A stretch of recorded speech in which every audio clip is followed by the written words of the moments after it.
میری فهمنی. یک چیز ما جالب توجه کرد میخوایم براتون بخونم که در این طرف دوستان عزیز که کم کم از سرک بریم اون طرف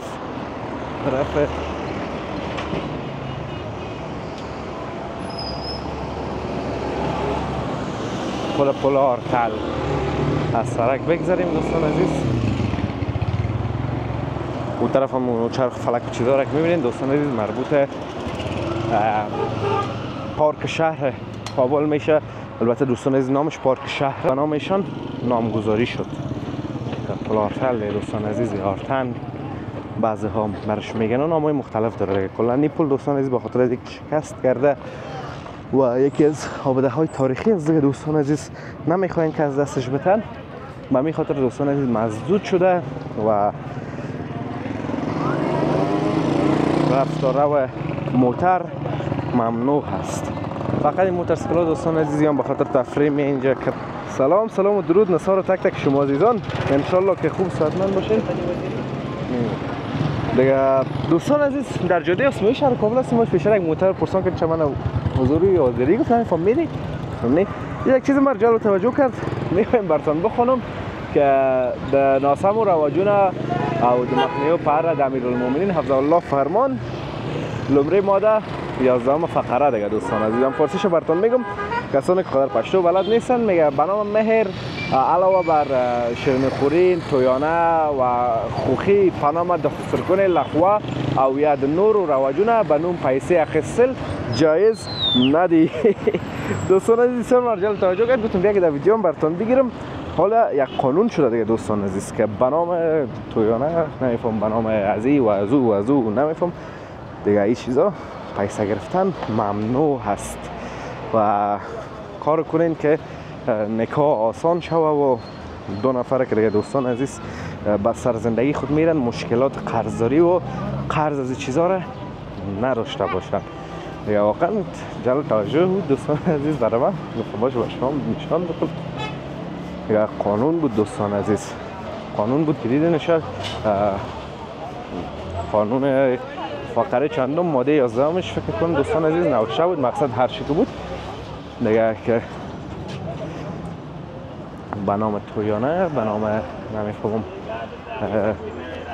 یکی طرف دوستان عزیز راه نیست از این طرف بریم به نام چرنی خوری پیسه گل ماندن چیزا دیگه جواز نداره. خوب دوستان نهایت گرامی ما در جاده آسمایی هستیم دیگه، پل آسمایی دوستان عزیز البته گذاشتیم.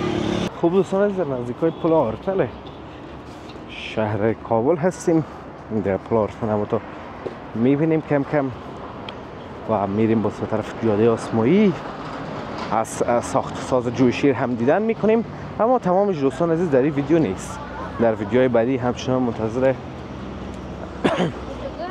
این بخشا باشین، خصوصا جویشیر.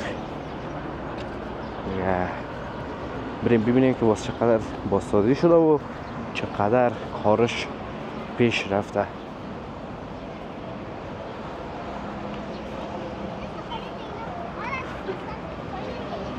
طرف دوستان عزیز شفاخانه ابوالسینای بلخی هست که یکی از شفاخانه های دولتی بزرگ در شهر کابل است که همگی این شفاخانه را میشناسن و یکی از مجهزترین و بهترین شفاخانه های دولتی پایتخت به شمار میره.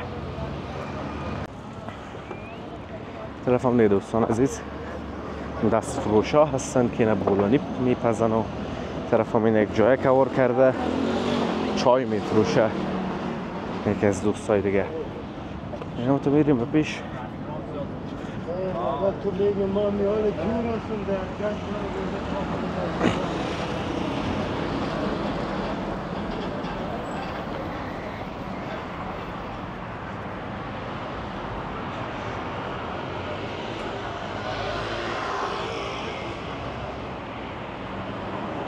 این طرف دوستان عزیز کم کم از سرک بریم اون طرف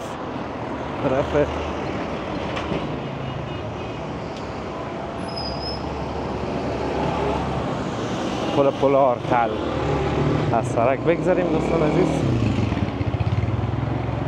اون طرف هم چرخ فلک چیزا که میبینید دوستان عزیز مربوط پارک شهر کابل میشه. البته دوستان عزیز نامش پارک شهر است یا پارک شهر کابل. یکی از پارک های خصوصی تفریحی بسیار بزرگ دوستان عزیز و البته بهترینش یا فکر کنم است. از به نظر من البته دوستان عزیز نظر شخصی است، شما را میفهم از پارک زازای هم کرده خوبتر است، امکاناتش زیادتر است. شما چی نظر دارین؟ پارک زازای بهتر است که او دیگه فکر کنم چهارراه بادخاک این طرف های ارزان قیمت اگر شما نکنم طرف ها موقعیت داره و بسیار دور است از مرکز کابل دوستان عزیز.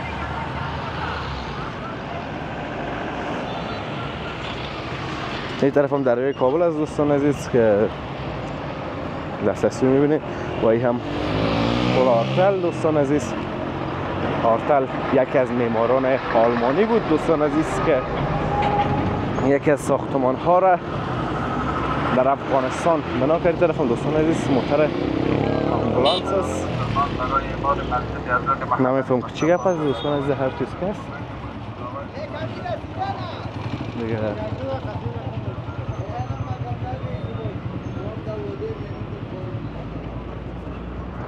نمیفهم که چی گپ است. هر گپ که است انشاءالله که خیر باشه.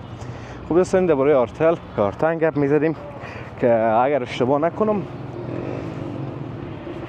قصر دارالمان نقشه‌اش از اینا بود، اینا ساختن با دیگه معماران که بعداً باز به خاطر از امو کارهایشان دوستان عزیز این پل به نامشان نامگذاری شد.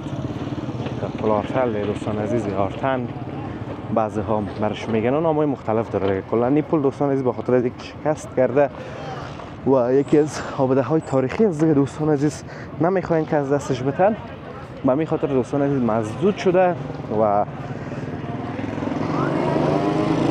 رفت و رو موتر ممنوع هست. فقط این موتورسیکل‌ها دوستان عزیزیان به خاطر تفریح می اینجا کرا میگیرن موتورسیکل‌ها را، یک چرخ و دو چرخ خونه اسب هم هست دیگه. اینا دوستان عزیز کماتون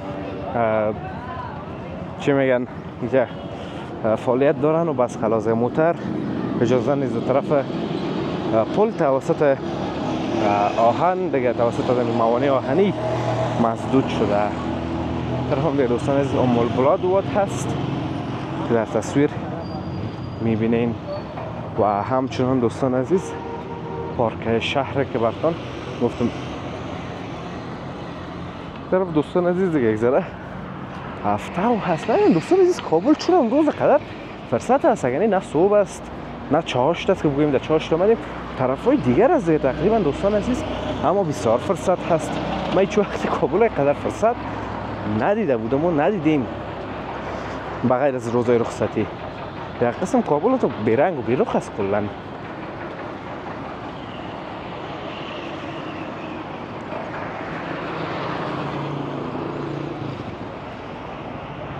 این دوستان عزیز پارک شهر دروازهش دیگه پیشتر است.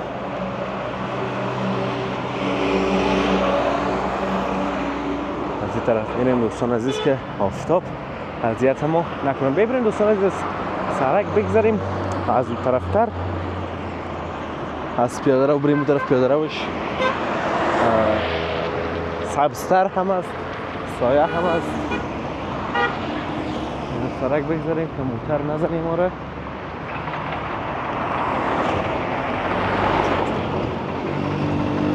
دوستان عزیز این دوستایش سایه را گیر کردن و خود انداختن، خوب ساتکشان تیره است. ببینید